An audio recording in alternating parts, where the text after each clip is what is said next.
En 1999, Robert Downey Jr. ya no era una estrella de cine. El hombre que unos años antes había sido nominado al Oscar, ahora tenía un número en lugar de un nombre, en una prisión estatal de California. Era conocido simplemente como el recluso P-50-522.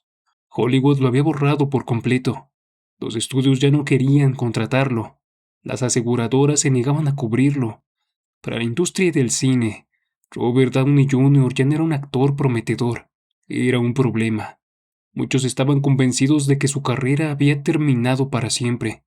Parecía imposible que ese hombre, encerrado en una celda de concreto y vistiendo un uniforme de prisionero, volviera a pisar una alfombra roja. Pero la vida siempre da muchas vueltas, porque 25 años después, ese mismo hombre estaría de pie frente a toda la industria que alguna vez lo había dado por perdido, sosteniendo un Oscar en sus manos por su actuación en la película Oppenheimer. Pero, ¿cómo pasó de ser un recluso olvidado a convertirse en uno de los actores más admirados del mundo? Para entenderlo, tenemos que volver al principio, a una infancia caótica, a un padre brillante pero profundamente inestable, y a un momento que cambiaría su vida para siempre, cuando apenas tenía 6 años. Nos situamos en Manhattan a finales de los años 60. Robert nace en medio del caos, pues su padre, Robert Downey, es director, actor y guionista conocido por hacer cine experimental. La casa en donde Robert crece no es un hogar tradicional, es un lugar en donde parece que las reglas no existen, pues sus padres formaban parte de un círculo artístico muy bohemio de los años 60 y 70, donde el consumo de sustancias era algo bastante normalizado. Robert era solo un niño, que buscaba desesperadamente una conexión con su padre. Anhelaba ese amor y esa atención que todos necesitamos en la infancia, pero no los encontraba. Su padre no sabe hablar el lenguaje del afecto. El único lenguaje que conoce es el exceso.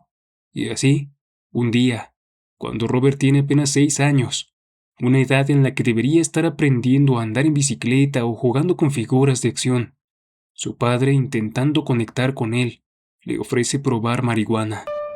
Imagina la escena, el olor dulce y penetrante del humo, la confusión en la mente de un niño que confía ciegamente en su padre, y la sensación física de alteración de la conciencia en un cerebro que ni siquiera ha terminado de formarse.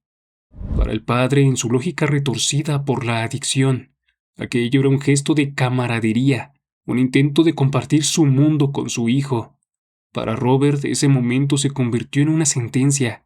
Él mismo lo describiría años después con una frase que hiela la sangre. Cuando mi padre y yo consumíamos sustancias juntos, era como si él intentara expresar su amor por mí de la única manera que sabía.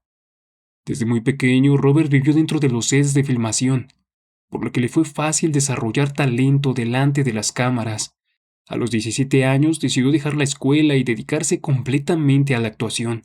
Aunque su carrera comenzaba a despegar, su problema de adicción crecía al mismo tiempo. En los años 90, Robert logró papeles importantes y mostró un talento impresionante, por lo que a los 27 años es nominado al Oscar por su interpretación de Chaplin. En ese momento lo tenía todo: fama, dinero, reconocimiento. Pero la sustancia que había consumido en la infancia había mutado, causándole diversos arrestos por posesión de drogas. Robert describió su adicción de una manera brutalmente gráfica.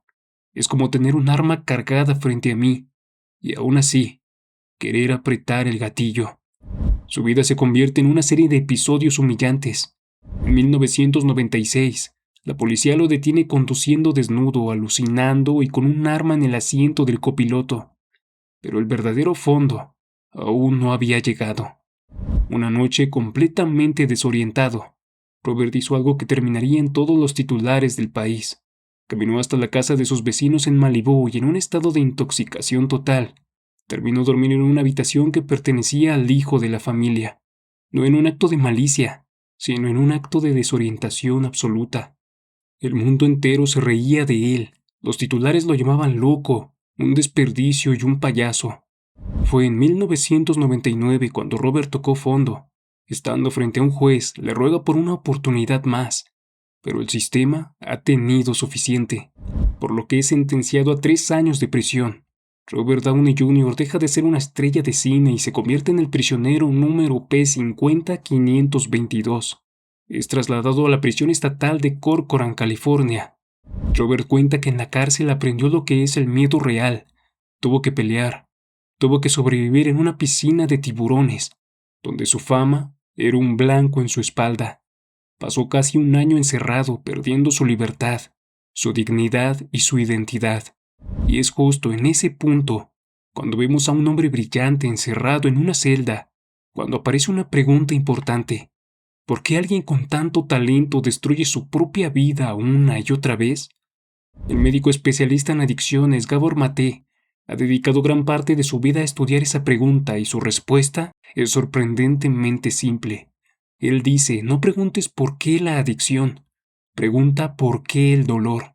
Según Maté, la adicción no empieza realmente con las drogas, empieza con una herida.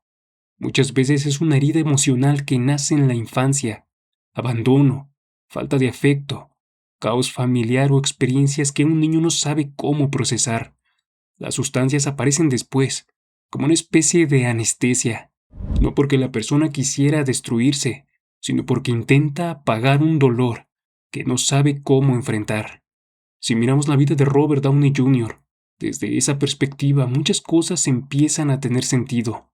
Desde los 6 años su cerebro aprendió algo muy peligroso, que las sustancias estaban ligadas al amor de su padre. Para un niño este tipo de asociación puede marcar toda una vida. La sustancia no solo alteraba su mente, también representaba conexión, aprobación y cercanía.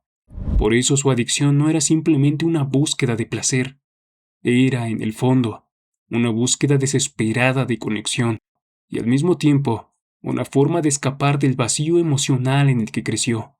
Visto así, Robert no era simplemente una estrella de cine autodestructiva. Era, en muchos sentidos, un niño herido, atrapado en el cuerpo de un adulto. Cuando Robert salió de prisión, Hollywood lo recibió con una frialdad absoluta. Nadie lo quería contratar. Era considerado inasegurable.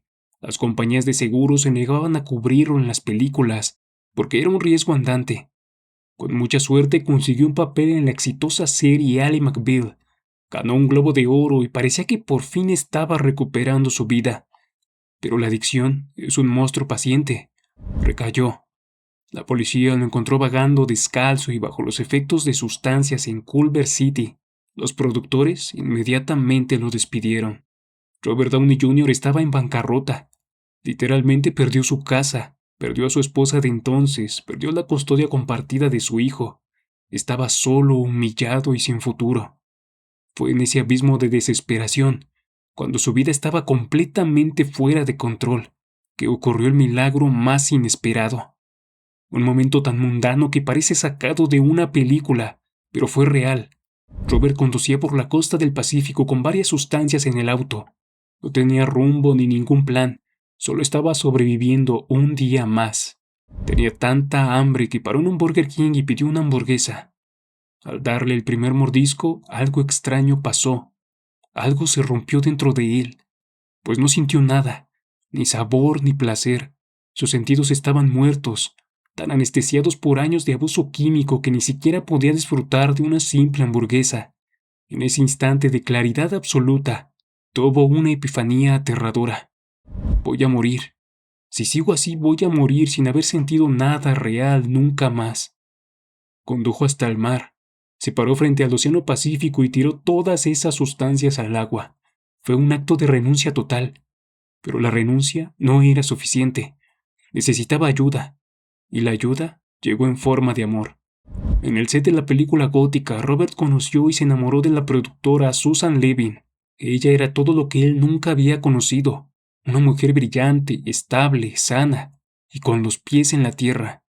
Susan no juzgó su pasado, pero tampoco estaba dispuesta a ser parte del caos de su vida, por lo que con una claridad brutal, Susan le dio un ultimátum que le salvó la vida. O las drogas o yo. No voy a construir una vida contigo si te estás matando. Robert eligió el amor, eligió a Susan, entró a rehabilitación, adoptó la disciplina del Wing Chun, un arte marcial que le dio enfoque mental y le ayudó a meditar. Susan no lo había salvado mágicamente. Ella le dio una razón tan poderosa para vivir que decidió salvarse a sí mismo. Y entonces, en 2008, el director Jon Favreau luchó contra Marvel para contratarlo como Iron Man. Marvel se negaba rotundamente. Decían que Robert era un riesgo, un exconvicto, un drogadicto. Pero Favreau insistió. La historia de Tony Stark es la vida de Robert. Tony es un genio autodestructivo que tiene que tocar fondo, ser secuestrado y casi morir para encontrar su propósito y convertirse en un héroe. Robert Downey es Tony Stark. El resto es historia del cine. Iron Man se convirtió en un éxito mundial, cimentando el universo cinematográfico de Marvel. Robert pasó de ser un preso olvidado a ser el actor mejor pagado del planeta. Pero su victoria final no fue el dinero ni la fama. Su victoria final llegó en 2024, cuando ganó su primer Oscar por la película Oppenheimer. En su discurso de aceptación frente a todo Hollywood, Robert no habló de su talento, agradeció su terrible infancia y a su esposa Susan diciendo: «Ella me encontró siendo una mascota gruñona y me amó hasta devolverme a la vida». Y al final, esta historia resignifica por completo lo que entendemos por redención. Solemos pensar que la redención es borrar el pasado, fingir que nunca nos equivocamos, pero la historia de Robert nos enseña que la verdadera redención no es olvidar quién fuiste, sino integrar todas tus partes rotas para construir algo nuevo. Su armadura de Iron Man no es un disfraz para ocultar al hombre roto, es la manifestación de su resiliencia. El reactor en su pecho que mantiene la metralla alejada de su corazón es el símbolo perfecto de su sobriedad diaria. Una disciplina constante que evita que sus demonios lo maten. Robert no se salvó a pesar de su pasado. Se salvó gracias a que aceptó su pasado y decidió transformarlo. Y ahora te pregunto a ti, ¿cuántas veces has sentido que tus errores te definen para siempre? ¿Cuántas veces has pensado que ya es demasiado tarde para cambiar? ¿Que has roto demasiados platos? ¿Que has decepcionado a demasiada gente? No dejes que tu pasado sea tu prisión. Úsalo como el combustible para tu reactor. Porque si un hombre que empezó expuesto a las drogas desde los 6 años pudo levantarse de las cenizas y convertirse en un héroe para millones, significa que tú también puedes reescribir tu historia. La vida no termina cuando te caes. La vida empieza cuando decides levantarte.